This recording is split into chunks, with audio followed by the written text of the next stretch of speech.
Hello and welcome back to This Girl Reads. Today I'm going to do my first singular book review. Now I'm going to review The Fifth Wave by Rick Yancey because this one gave me a lot of mixed emotions while reading, which is not necessarily a good thing. Not in this case. So, cutting straight to the chase, I hated it. I feel like on this channel I'm just technically saying how much I hate books. I think I did that by Unpopular Harry Potter Opinions video with Order of the Phoenix. So, you're welcome, YouTube. So basically, The Fifth Wave is about a girl named Cassie and how she's living through the harsh environments of an alien invasion. Now, you'll learn fairly quickly, I think, just by reading. Nope. There is no, well, in Goodreads, they have like a little synopsis of the book, and so by reading that, you'll quickly learn that during the first wave, electricity went out. Cars crashed, airplanes fell, and then by the second wave, there were earthquakes. And the way these aliens did the earthquakes were actually kind of clever, in my opinion. And then that caused tsunamis, and a bunch of people died.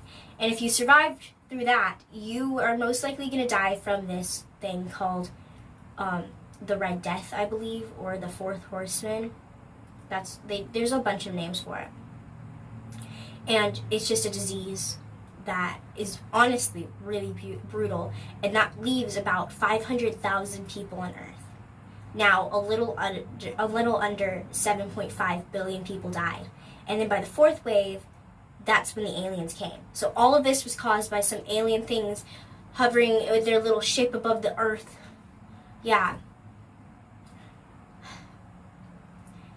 I don't like Cassie at all. Our main character is terrible. I rarely have a book where I hate the main character. But this is one of the books where I was just like, please stop. I can't take much more of this. Like, I wanted to stop the book, but the plot was actually decent.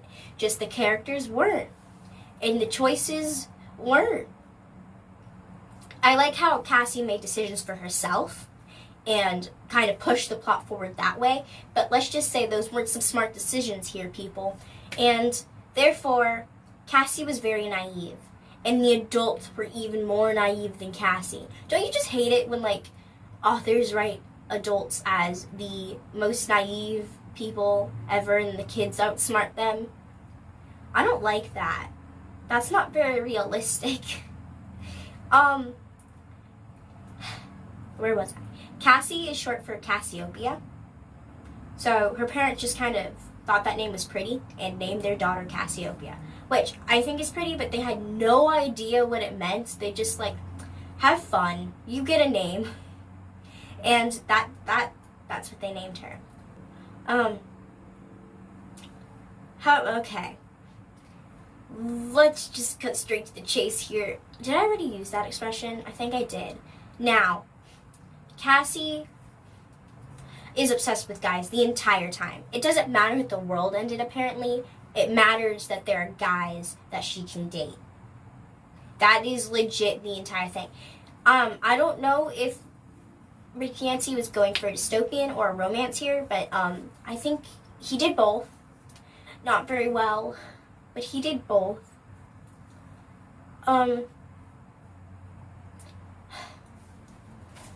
He's not someone who's gonna write female perspectives well. Now, I picked up a few quotes from the book, and I'm just gonna read them. So you can see what I mean here. Here's one of them during an argument. Time for the angrily storming out of the room part of the argument, while the guy folds his arms over his manly chest and pouts. That's apparently what girls think when they get mad.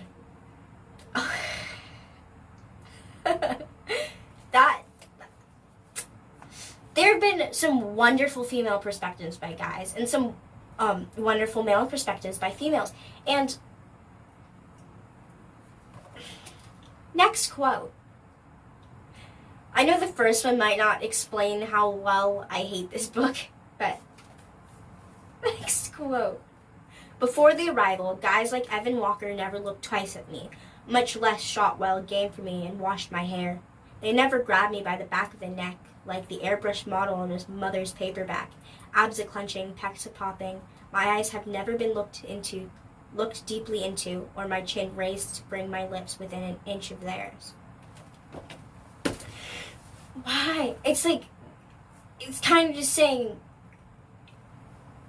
that the males only mattered because they were muscular and could do very manly things, like killing animals and standing there looking like a model.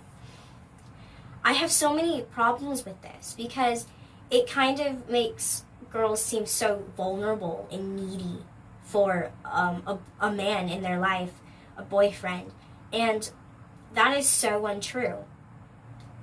I think that there could have been a better way to write this book. I mean, I like that she pushed the plot forward herself, but come on.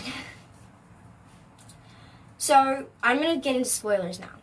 She did this all for her brother because her dad was so naive that he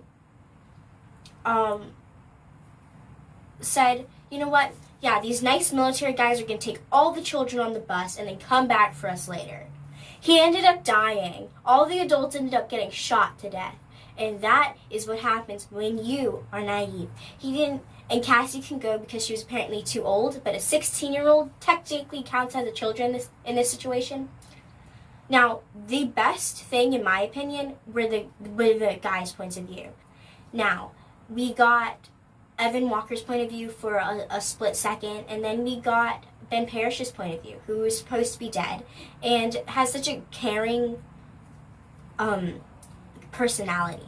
But he also was obsessed with a girl the entire time, and they ended up naming her Ringer. They got nicknames in this army. And yeah, they worked for the military. The military had saved the children, brought them there to this army kind of military base to train them to be soldiers to kill the alien things. And I like that he was independent, but he kind of wasn't at the same time when Ringer came along.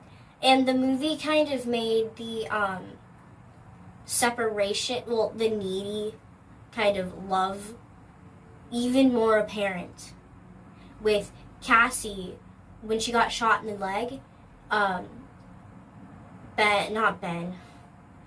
What's his name? Evan had to help her because she was stupid, grabbed her bag, and didn't really remember that she had a bullet in her leg, and her stitches ended up tearing, and she could have bled out to death again. So she just wants to live for her brother, to save him, but he's fine. He's really fine. Now, let's get into some of my favorite quotes. And these are really short quotes, too. One of my favorite quotes is the Cassie who kills. It was at the end of one of the chapters, and that just, that grabbed my attention, the Cassie who kills. And I don't know why. It seems that was a good thing to write in there. And one of my other favorite quotes was Cassie talking about how if she's the last of humanity,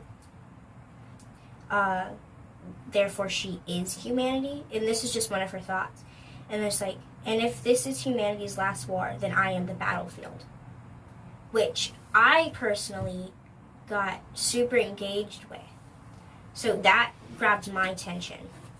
Now, in the book, here is one of my favorite quotes from, spoiler alert, Ben Parish. And this is at it's at the end of one of the chapters on page 131. And it's when this guy, what's his name? Vosch.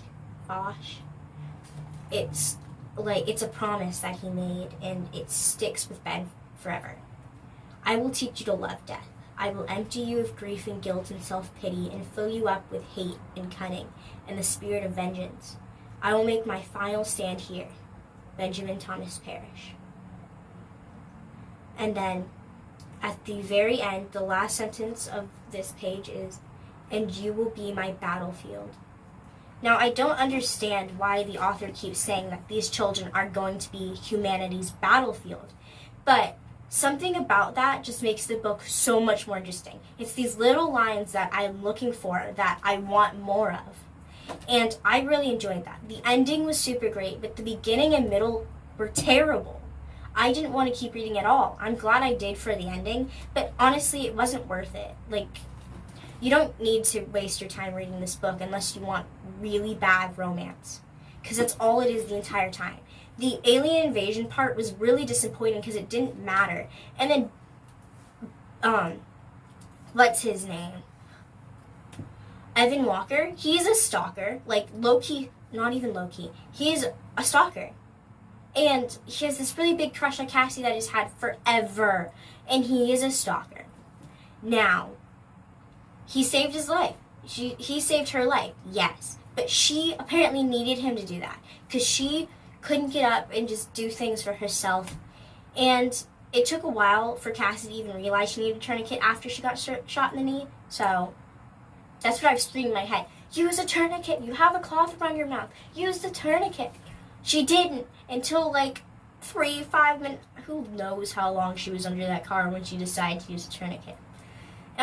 Back to, what's his name? Evan. I keep forgetting these people's names. He wanted to be like overly manly and overly protective. It's like, Cassie, you are mine. He legit came out and said that. Cassie, I need you. Cassie, you are mine. I have you. You may have your brother, but I have you. And that creeped me out. I hope this explains why I don't like this book. The perceptions of how males and females are very badly written. I hope you enjoyed this video. If you want to see more of my ranting, please give this a thumbs up. And don't really read The Fifth Wave, and don't watch the movie. That's my warning for you guys. Bye.